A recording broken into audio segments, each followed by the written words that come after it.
Calaroga Shark Media. Hello, I'm Johnny Mac with your daily comedy news. We have a top new comedy special of the year. I'll tell you what it is in a second. It is not Ramy Youssef's new one on HBO Max. I sat down to watch that Saturday night. I hate the direction on it. The director shot it at weird angles. It opens up with Ramy in profile with the spotlight right in the viewer's face. It was really annoying. Then even when you get to a more traditional angle, it's tight shots. You can't really see the crowd. It's Ramy against a black backdrop with the light shining. I couldn't focus on his material at all. I'm not saying it wasn't good or anything, but after 10 minutes, I was like, I don't even want to look at this. So maybe the material's funny, but that is not making the end of the year list.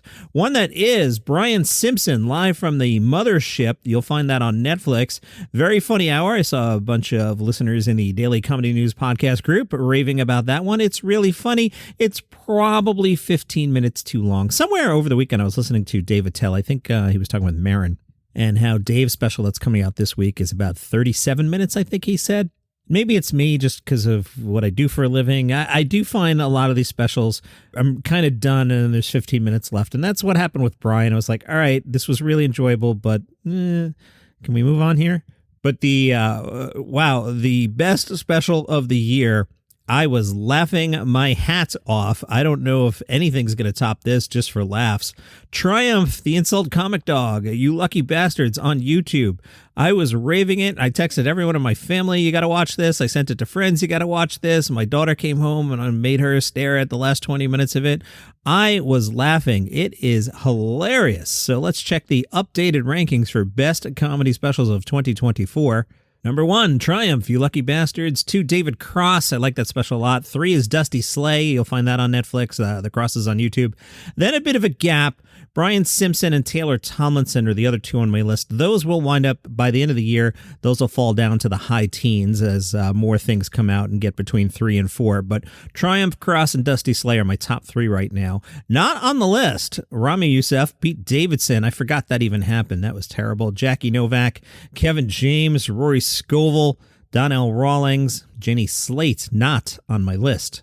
As you know, I had a terrible week last week, and it's just getting worse. Listen to this. I don't know what the fate is doing to me.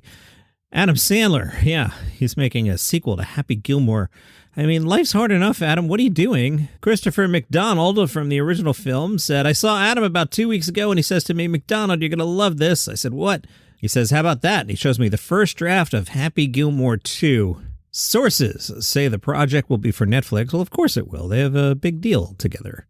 Reps for Adam Sandler had no comment. The original grossed over $82 million worldwide. Stephen Colbert in some trouble with the pseudo-royals, Rose Hanbury. She's been rumored to be friends with one of the royals. I don't want to get sued here, but lawyers for the former model Lady Rose Hanbury have confirmed that they sent a legal notice to The Late Show with Stephen Colbert in response to jokes that Colbert made earlier this month. Colbert joked that Prince William was having an affair with Lady Rose Hanbury, which is, not funny at all. He's clearly not. I'm not sure how this is going to work legally. Colbert is clearly a comedian making jokes, so who knows? The royal stuff's been amazing. I'm the writer on the podcast Palace Intrigue, and boy, the numbers are higher than they were when the Queen passed away. I thought that was going to be peak royals, but Kate Gate has been unbelievable. So Palace Intrigue, wherever you get your show. Seth Meyers is taping a new special at the Vic Theater in Chicago, great venue, June 15th. It is unclear where this special will land. His previous special was on Netflix. I'll take a guess here. Peacock, right? NBC, Seth Meyers, Lorne Michaels may be involved. That'd be my guess, but what do I know? Tiffany Haddish has revealed that she's been sober for more than 2 months. She was on the Conversation podcast and said, I haven't drank any alcohol, smoked any weed or anything in like 72 days. You may recall she had some adventures that made this podcast last year. On Saturday, I sat down in the sleepy chair, was playing the MLB The Show game, had some podcasts playing. Kyle Kinane was on the Last Laugh podcast, and Kyle has been super interesting. Oh, I forgot. He's also on Blocks with Neil Brennan. I forgot to pull a clip from that. I will do that maybe for tomorrow or the next day. But Kyle Kinane on the Last Laugh podcast. Here he is talking about Netflix. I assume the comedians he's mentioning here are the bearded Bert Kreischer. And does Tom Segura have a beard? Yes, he does. Of course he does. I just looked him up and I'm like, oh, yeah, that's what Tom Segura looks like. I don't know why I couldn't remember there. Tired. Nobody's knocking down my door. Yeah, Netflix isn't like, you know what we need is another guy with a beard. They got their dudes. They got their bearded white dudes over there that aren't touching on political points. Mm-hmm. So they got their guys. Next clip, I like this one a lot. Kyle Kinane on the Last Laugh podcast talking about where comedy is now. And I think he nailed it, that comedy got away from the comedy part for a little bit. Thank you, Hannah Gadsby. There's a lot of comedy now, like I was saying, like where people want somebody at the end of the story, they're winners. There's a lot of kind of like more, let's say, alpha comedy and like bro comedy and it's wildly popular right now. And that's great. It's not the thing that I do, but also there's good and bad in every iteration of comedy. Like my thing was in the 2010s, and it was when alt comedy was really riding high at the end of the first decade and beginning of second decade of the century, which is weird to speak like that. But it was like alt comedy, and there was that was the stuff that I loved and appreciate. I don't think I do alt comedy, but that's what I liked, was being like very honest about yourself. And that got abused by so many hack alt comics of like, oh, I can just talk about my mental illness without any punchlines. And his third and final clip that I've pulled is about 30-second comedians. People that have one good clip that goes viral on TikTok and suddenly they have Netflix specials. That kind of comedian. I'm with you on this, Kyle. The 30-second clips, like the kind of disposable, consumable fast food of comedy right now, that's fine. If your 30-second clip gets you 1 million followers on social media and you sell tickets, and then the people that bought those tickets saw a good hour from you, fantastic. You did a great job. You used the available marketing, and you are still a great comic. If you got a 30-second clips and then your hour sucks, I don't know if anybody's going to come see you the next time you do an hour. So you dug your own grave with that one. Or if your 30-second clip gets you a Netflix special that's an hour and you can't deliver on it, then that's a problem too. Yeah, I mean, there is something to knowing. I mean, you have these vultures that exist in showbiz that's like, oh, you're just hot right now, so let's squeeze you till we can't get any more dollars out of you. And you will be disposed of. You will be run through by a manager or an agent being like, he doesn't have an hour. He sucks at stand-up, but his YouTube characters are great. Book him on the road, $50 tickets. And once that number starts going down, your phone calls will not be returned. I also listened to Dave Attell on Mark Maron. They were really in their groove there, so you might want to check that one out. I see Attell is on Rogan. I haven't had a chance to check that out. I mean, I can only sit in the sleepy chair and play video games for so long. I am an adult at some point. The Moontower Comedy Festival will take place from April 10th through the 21st. It is unclear to me. So Moontower is Just for Laughs Moontower, and we saw the Montreal Festival went sideways. And I'm not seeing any Just for Laugh branding on the Moontower website. Now, this was a successful festival in the past, and then it became JFL Moontower. So I don't know where that relationship is right now. Regardless, the festival will be coming up. Shane Gillis, he was canceled. No, he's not canceled at all. He's headlining the festival. Ronnie Chang and Tim Robinson will also perform. Andrew Schultz will be at the Moody Center. Margaret Cho, Nicole Byer, Tim Robinson. And if I click on here on this little graphic that they made to see who they're spotlighting. All right, well, you can always tell who they find important by the font. So big font, Andrew Schultz, Shane Gillis, Ronnie Chang, Tim Robinson. They get the big font. Next biggest font, Amy Sedaris, Ari Shafir, Brad Williams, Darcy and Jer. Remember I had them on last year? They were fun. Desi Banks, Frankie Quinones, Jeff Ross, Joe Pera, Kathy Griffin, Love It or Leave It, Mark Maron, Margaret Cho, Birbiglia, Miss Pat, Nicole Byer, Rachel Bloom, Roy Wood Jr., Sarah Sherman, and Chloe Feynman as one show. The State, Ferris Bueller's Day Off, presented by Alan Ruck. Surprised Mark Maron's not in a bigger font there. So then we go down to font size 3. I'm not going to read all these names. Let me skim it here. Andy Kindler, Bruce McCullough, James Adomian, Natalie Palamides, who's fantastic, Ophira Eisenberg, Rachel Feinstein, Rosebud Baker, Todd Barry. See, Todd Barry should be in bigger font as well. Then there's an even smaller font. This is like an eye test. Can I tell you, to even read this, I have to hit Control++ on my Mac here just to get to font size 4. Let's see who's buried in some font size 4 that we've heard of. Blair Sochi, Jade Jordan, Jenny Zagrino, and a bunch of others who were in font size 4. Tig Notaro has a special out tomorrow. That went on Amazon. She was asked who in her peer group makes her laugh the most. She said Aparna Nancherla, also her podcast co-host Fortune Feimster and Mae Martin. Chris Fairbanks is one of the funniest people alive. We were almost legally married because our roommate situation went on for 10 years, and there's nobody like Maria Bamford. When I see her, I just think, what am I doing? What made me think I could do comedy?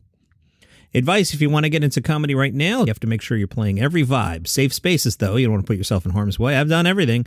There was a preacher in Southern California who booked me on a tour of churches. I was like, I'm not religious and I'm gay. He thought it was hilarious and told me I could say whatever I want. But I've done it. Open mics at a taco stand, a laundromat. I'm still not too proud to do any kind of show. I did a vegan benefit in someone's living room 2 nights ago. The man who was sentenced to jail time for attacking Dave Chappelle will soon be released. The man has been in custody since May 2022. Remember, this was at the Netflix is a Joke Festival, and the man went up on stage. And if I'm remembering, Chris Rock and Jamie Foxx were involved somehow, meaning defending Chappelle. I don't want to make it sound like Jamie Foxx attacked Dave Chappelle. The man will be conditionally released to a recovery center. Tracy Morgan was on The Tonight Show joking about Ozempic. That's the weight loss drug. And Tracy said, I out-ate Ozempic. I'm like Magic Johnson. I gained 40 pounds. He said, the daily injections cut my appetite in half. I only eat half a bag of Doritos. There's a new episode of The Weekly Comedy Thing. That's the show I host on the Live One app.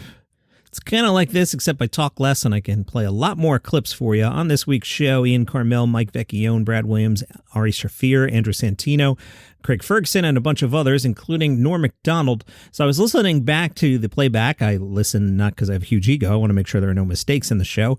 And I was listening to my half-assed Norm Macdonald, which is not too bad, up against real Norm Macdonald.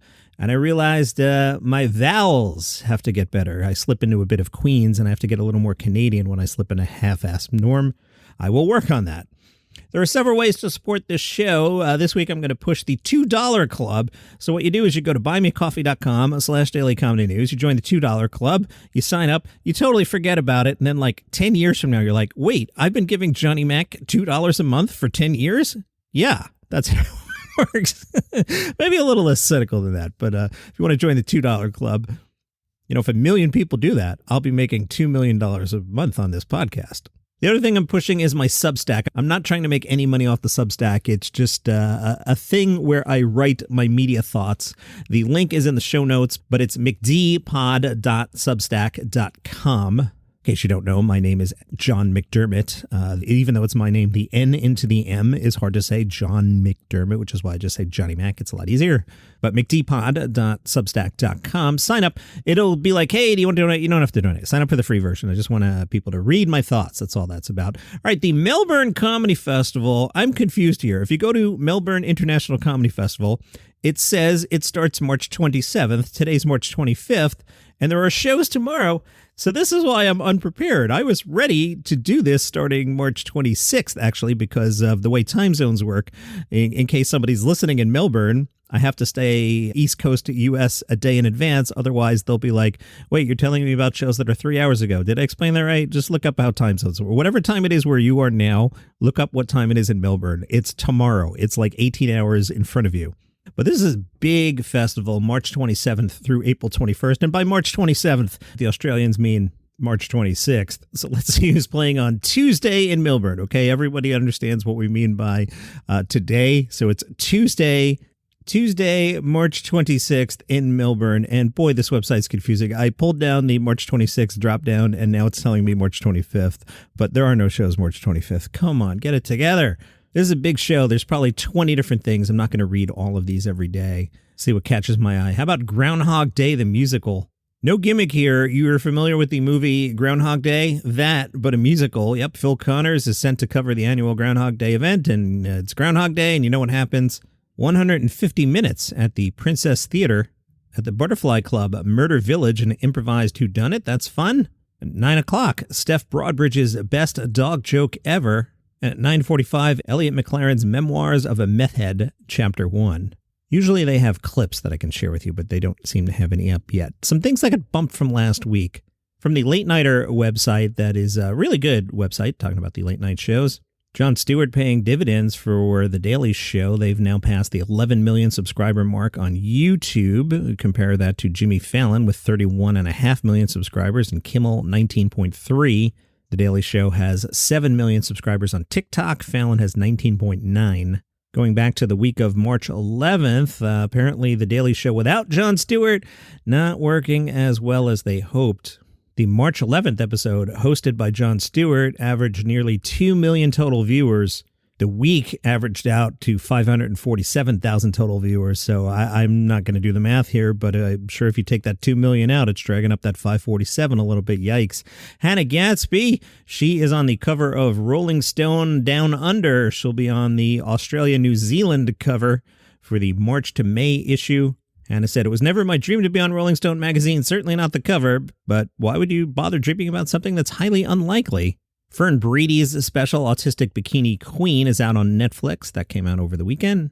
Ian Carmel taped on Saturday night. He'll have a new special coming out. He also has a memoir called The T-Shirt Swim Club. It's a journey through the lifetime of being fat. He went from 420 pounds to something in the neighborhood of 230, back up to 240, back down to 223, back up to 250, back down to 230.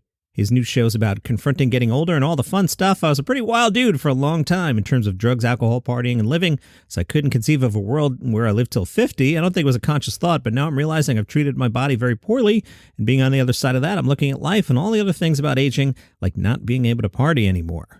And from Scotland, last week, the front cover of the Herald Scotland, the world's oldest national newspaper, reported that police have been told to target comics under a new hate crime law.